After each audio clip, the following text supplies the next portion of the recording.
Hello everyone, I am Praveen Jangir और आज की इस वीडियो में बेटा हम पार्टनरशिप डीड के बारे में पढ़ेंगे जो कि पार्टनरशिप बिजनेस का एक बहुत ही इम्पोर्टेंट पार्ट है। पार्टनरशिप डीड क्या होती है, ये पार्टनरशिप बिजनेस के लिए क्यों इम्पोर्टेंट है, इन सभी चीज़ों के बारे में हम आगे जाकर डिटेल से स्टडी करेंगे। तो चलिए बेटा बिना किसी देरी के शुरू करते हैं। यदि हम बात करें पार्टनरशिप डीड एक्चुअल में होती क्या है, तो भाई मैं तो आपको यही कहना चाहूंगा कि पार्टनरशिप डीड एक रिटन और स्टैम्प्ड डॉक्यूमेंट हुआ करता है। मतलब ये एक ऐसा डॉक्यूमेंट है जो कि लिखित में होता है और स्टैम्प्ड भी होता है, मतलब इस पे स्टैम्प भी लगा हुआ होता है, containing terms and condition of partnership business. और जो भी पार्टनर्स मिलकर पार्टनरशिप बिजनेस कर रहे हैं ना, उनकी जो टर्म्स एंड कंडीशंस होती हैं, रूल्स एंड रेगुलेशंस होते हैं, वो सारे के सारे इस पार्टनरशिप डीड नाम के डॉक्यूमेंट पर लिखे रहते हैं, made to clear all future related misunderstanding among the partners. और देखो बेटा होता ये है कि जब सभी फ्यूचर में की जाने वाली चीजों को या फ्यूचर में जो भी हमारे सामने मिसअंडरस्टैंडिंग आएंगी उनको क्लियर करने के लिए यदि हम कोई चीज पहले से ही लिख लेते हैं, ऐसी चीजें हमारे बिजनेस के लिए बहुत ही अच्छी साबित होती हैं। तो जो भी पार्टनर्स के बीच में फ्यूचर में होने वाली मिसअंडरस्टैंडिंग है उसको क्लियर करने के लिए जो भी rules and regulations, terms and condition जिस डॉक्यूमेंट में लिखे रहते हैं उस डॉक्यूमेंट को हम बोला करते हैं पार्टनरशिप डीड। यदि हम बात करें पार्टनरशिप डीड के टाइप्स के बारे में, तो बेटा पार्टनरशिप जो डीड है उसको दो टाइप्स में डिवाइड किया गया है। एक है रिटन पार्टनरशिप डीड और दूसरा है बेटा ओरल पार्टनरशिप डीड। अब ओरल में तो क्या होता है, जो भी पार्टनर होते हैं ना, शुरुआत में जब बिजनेस शुरू करते हैं तो केवल एक दूसरे को कहकर ही मतलब आश्वस्त कर लेते हैं कि भाई हाँ ठीक है, हम फ्यूचर में इस तरह का काम करेंगे, ये हमारा रेशियो होगा प्रॉफिट एंड लॉस को डिवाइड करने का, और आगे जो भी मुसीबत होगी हम उसको मिल बैठकर टैकल कर लिया करेंगे। तो इस तरह की जो पार्टनरशिप डीड होती है, इस तरह के जो रूल्स एंड रेगुलेशन होते हैं उनको हम ओरल पार्टनरशिप डीड कहा करते हैं। इसमें केवल बोलने मात्र से ही जो पार्टनर्स हैं उनके बीच में विश्वास हो जाता है। लेकिन इस तरह की पार्टनरशिप डीड का एक नुकसान होता है, लेकिन बेटा आपको ये तो पता है ही कि जो पार्टनर्स होते हैं वो भी तो ह्यूमन बीइंग होते हैं ना। कल को फ्यूचर में कोई ऐसा इंसिडेंट हो जाए या फिर कल को कोई भी पार्टनर उस नियम को फॉलो नहीं करे जो कि उसने ओरल पार्टनरशिप डीड में पहले स्वीकार किया था, तो इस तरह से क्या होता है, बिजनेस को नुकसान होता है। और हो सकता है कि फ्यूचर में जाकर वो पार्टनर मना भी कर दे कि नहीं, जो हमने प्रॉफिट एंड लॉस शेयर करने का जो रेशियो डिसाइड किया था वो 1:2 न होकर 3:4 था, अब उसकी गलती को कौन पकड़ ले। तो इस तरह की कमियों की वजह से जो ओरल पार्टनरशिप डीड है वो ज्यादा अच्छी नहीं मानी जाती।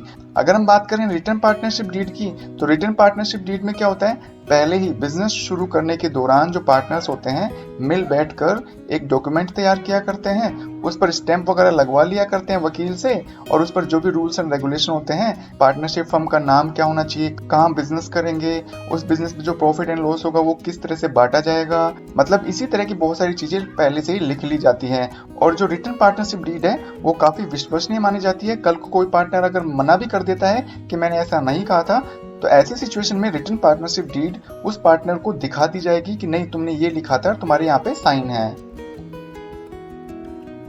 अब यदि हम बात करें कंटेंट ऑफ पार्टनरशिप डीड, मतलब एक्चुअल में पार्टनरशिप जो डीड होती है ना, रिटन पार्टनरशिप डीड, उसमें लिखा हुआ क्या होता है, तो कंटेंट का मतलब सामग्री, मतलब जो भी चीजें हम लिखते हैं पार्टनरशिप डीड में वो क्या क्या चीजें लिखी जाती हैं। तो मैंने यहाँ पर आपके लिए 9 पॉइंट्स लिखे हैं। फर्स्ट है पार्टनरशिप फर्म्स नेम, जो भी पार्टनरशिप फर्म है उसका नाम पार्टनरशिप डीड में जरूर लिखा जाता है। सेकेंड है nature, location and duration of firm, यानी कि जो भी पार्टनरशिप फर्म है उसका नेचर कैसा होगा, मतलब पार्टनरशिप के थ्रू वो किस तरह के बिजनेस को करना चाहेंगे, वो बिजनेस कहाँ होगा और उस बिजनेस को करने का समय क्या होगा, 1 साल होगा, 2 साल होगा या 5 साल होगा।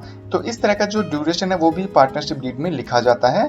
थर्ड है duties and investment of partner, partnership business करने के दौरान हर एक जो पार्टनर होता है उसकी क्या क्या ड्यूटीज होंगी, उन्हें क्या क्या काम करना पड़ेगा। इसी के साथ में जो पार्टनर्स के द्वारा पैसा इन्वेस्टमेंट किया जाता है पार्टनरशिप बिजनेस में, तो वो जो पैसा है, वो जो इन्वेस्टमेंट है, वो भी पार्टनरशिप डीड में लिखा रहता है।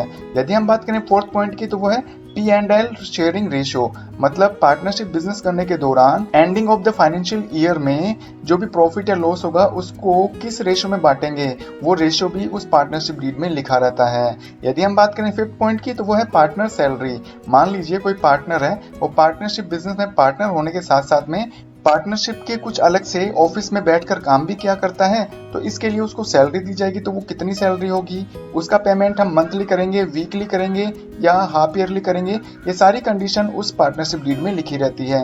अगर हम बात करें 6th पॉइंट की, तो वो है बेटा interest rate on capital and drawing.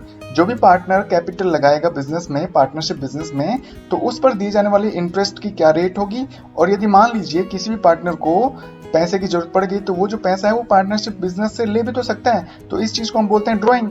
तो यदि कोई भी पार्टनर ड्राइंग करता है तो इसके लिए उससे कितना इंटरेस्ट चार्ज किया जाएगा, उसकी रेट भी लिखी रहती है। यदि हम बात करें 7 पॉइंट की, तो डिस्प्यूट रेजोल्यूशन। इसका मतलब ये है क्योंकि जो ये बिजनेस होता है वो 2 से ज्यादा लोगों के द्वारा किया जाता है, तो ऐसी सिचुएशन में क्या होता है, मैंने पहले भी आपको बताया था कि जहाँ 2 बर्तन होते हैं वो खड़कते जरूर हैं। तो इसका मतलब ये फ्यूचर में जिस भी तरह का कोई झगड़ा होता है तो उसको रेजोल्यूट कैसे करेंगे, मतलब उसका समाधान कैसे करेंगे, उनके तरीकों के बारे में भी इस पार्टनरशिप डीड में लिखा रहता है। यदि हम बात करें 8th पॉइंट की, तो वो है rules of partners admission and retirement. कोई भी नया पार्टनर आया उसका एडमिशन कैसे लेंगे, मतलब उसको पार्टनरशिप बिजनेस में कैसे शामिल करेंगे। कोई पुराना पार्टनर रिटायर हो रहा है तो उसके रिटायरमेंट के लिए क्या प्रोविजंस होंगे, तो ये सारी चीजें भी पार्टनरशिप डीड में लिखी रहती है। यदि हम बात करें 9th पॉइंट की, तो वो है ऑडिटिंग ऑफ अकाउंट्स। अब जो भी पार्टनरशिप बिजनेस वो कर रहे हैं, उस बिजनेस को करने के दौरान जितने भी अकाउंट्स उन्होंने बनाए हैं, तो उनके क्लियरेंस के लिए या फिर उनकी प्रामाणिकता के लिए जिस भी तरह की ऑडिटिंग करवाई जाएगी, तो उसकी फैसिलिटी प्रोवाइड करवाना, या जो ऑडिटिंग होगी वो किस तरह से की जाएगी, किस फर्म को हम इनवाइट करेंगे, कौन से सीए को अपॉइंट किया जाएगा इसके लिए।